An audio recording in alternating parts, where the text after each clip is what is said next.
tê-lo indicado e Deus o ter ungido e estar hoje ao nosso lado como colega na realização de um brilhante ministério, um brilhante pastorado. A Igreja Nova Jerusalém, eu conheço a história dela desde o começo, quando ela ainda era congregação. Funcionava lá no Colégio 7 de Setembro.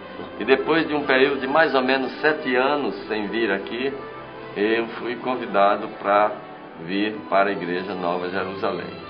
Eu disse aos irmãos naquela época que julgava impossível, porque nunca havia estado nos nossos planos e menos ainda nos planos de Simone.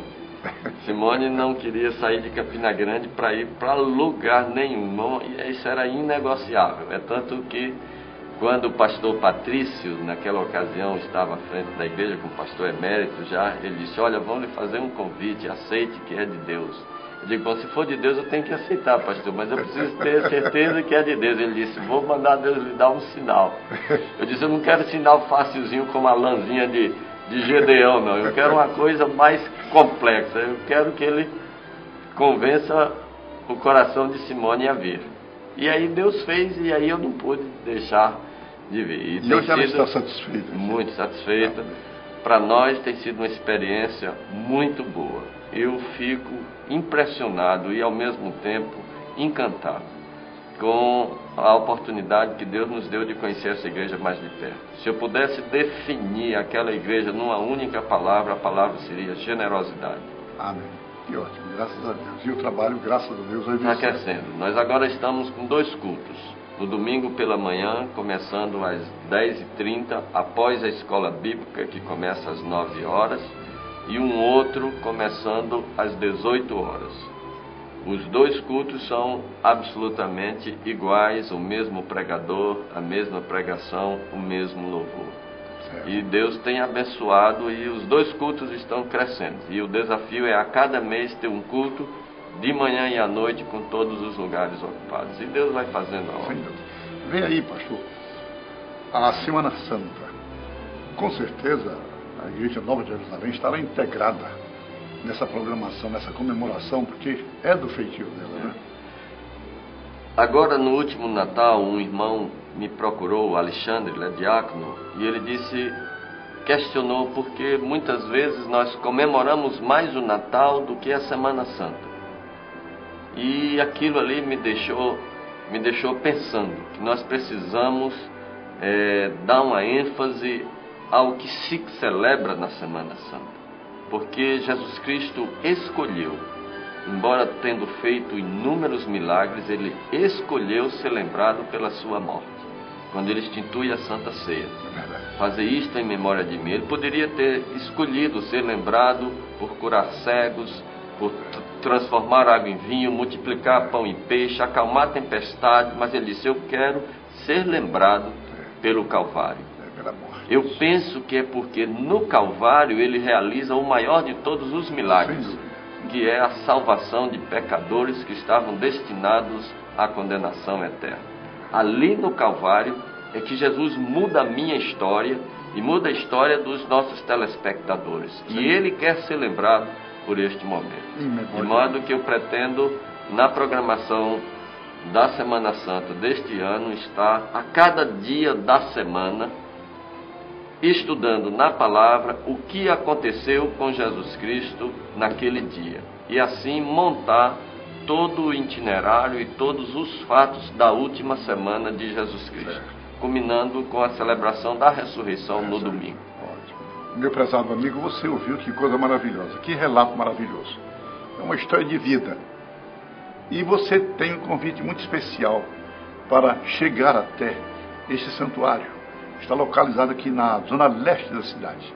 E ouvir mais a respeito da palavra de Deus e ter participação nos eventos que nos levam à presença do Senhor Jesus. Muito obrigado, pastor Carlos Alberto, e que Deus continue abençoando a sua vida. É o nosso desejo e a vontade do programa Aos Pés de Jesus. Queremos recebê-lo em outras oportunidades. Com certeza. Viu? Vai ser uma honra, vai ser um prazer. Deus abençoe, meu irmão. Momento de louvor.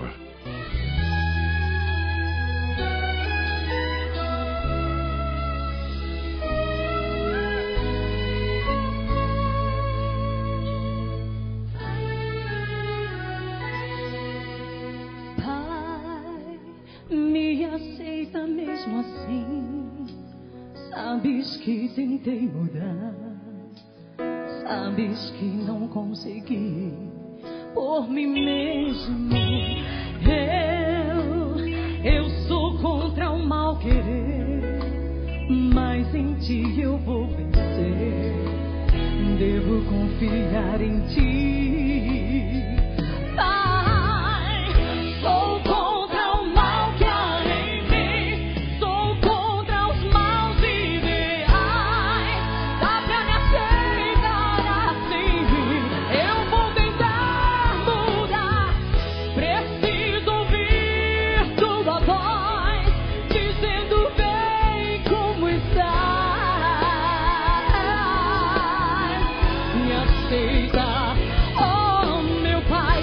Sou contra o mal que há em mim. Dá pra me aceitar.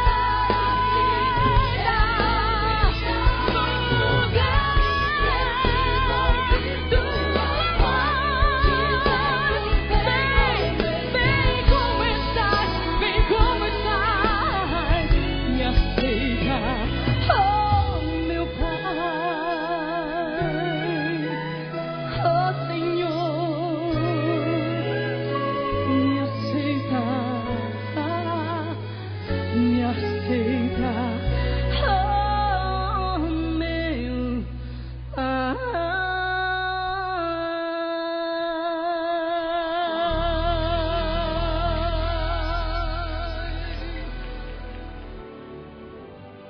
A Palavra de Deus.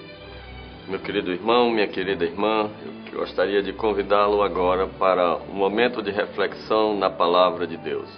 Nesta manhã queremos compartilhar com o irmão a respeito de alguns memoriais que foram construídos ao longo da história e que ficaram para a história. No capítulo 3 do Evangelho de João, no verso 16, nós temos um dos versículos mais conhecidos dentre todos os versículos da Palavra de Deus, que é o porque Deus amou o mundo de tal maneira que deu o seu Filho unigênito, Jesus Cristo, para que todo aquele que nele crê não pereça, mas tenha a vida eterna. No capítulo 4 do livro de Josué, nós lemos a respeito de um memorial que foi construído com pedras para simbolizar o poder e a fidelidade de Deus. Era um momento especial, o final de uma viagem que poderia ter durado menos do que 2 anos, mas por causa da teimosia e da incredulidade do povo de Deus durara 40 anos, até que toda uma geração de incrédulos ficasse sepultada nas areias quentes do deserto de Cádiz Barneia. O povo de Deus, que havia sido retirado do cativeiro egípcio, está prestes a entrar na posse da terra que lhe havia sido prometida com juramento por Deus, desde o dia em que ele prometeu a Abraão fazer dele uma grande nação. O povo está agora prestes a entrar na posse da terra prometida. Há, porém, um problema, e não é um problema pequeno. Há um rio Jordão entre o povo e a promessa. E o rio Jordão também não é um rio Jordão normal. O texto nos diz que naquela ocasião o rio Jordão transbordava por todas as suas ribanceiras. Eu me pergunto, às vezes esse povo não poderia ter chegado numa outra época do ano? Por que chegar exatamente quando o rio Jordão está transbordando, o que tornava impossível a travessia para uma multidão, aquela ocasião calculada de 2,5 milhões de pessoas ou até mais, onde muitos eram velhos e crianças, e mesmo os jovens que fossem não seriam capazes de se aventurar nas correntezas de um rio em dia de enchente.